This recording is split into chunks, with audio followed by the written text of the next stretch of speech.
सुवर्णरेखार चतुर्थ बन्या भोगराई ब्लॉक रे एबे भी 30 गाँव रे प्रभावित होईची। आमे एथिपाई एकथा कहूचु कारण जड़े सरकारी बाबू विपद संकुल अवस्था भोगराई ब्लॉक रे कोचड़े ग्राम रे वृद्ध एवं विकलांग भत्ता बांटिया जाउछथि जार वीडियो एबे सोशल मीडिया रे भाइराल होची।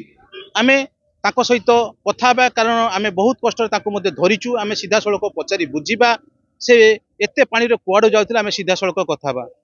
सर अपन ते परिचय देबे सर। मो नाम श्री मानस कुमार पात्र।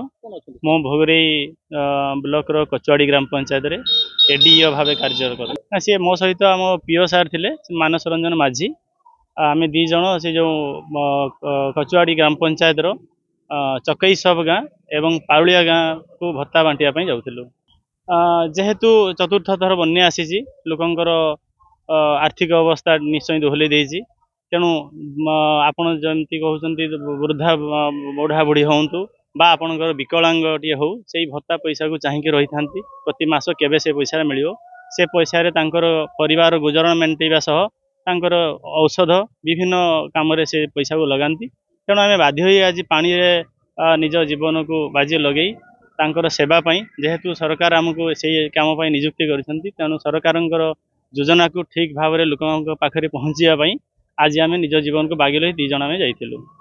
आपण शुणुले भाई जनक कहते जे से निज जीवन बाजी लगे कोचवाड़ी पंचायत जो चकई सब गाँ अच्छी एबे भी 5 फुट ऊर्ध्वर रास्तार पानी अच्छी और घर को पानी जमी रही जहाँकि बाह्य जगत विच्छिन्न देखी पारे आम पाखे जो सोशल मीडिया जो वीडियो भाइराल अच्छी से बैग बर्तमान देखी पारे से भाई को घूरिया चेष्टा करेंगे से बैग भी अच्छी और से भाई छिड़ा होती जदि बा आम पीओ को बर्तमान भेटी पारि ना तथापि जो एडीओ को आम भेटीचु यही काम लोक मैंने प्रशंसा साउटुचंती यही काम आगो को अन्य मानक उदाहरण सृष्टि करू ताहा आमे चाहूचु।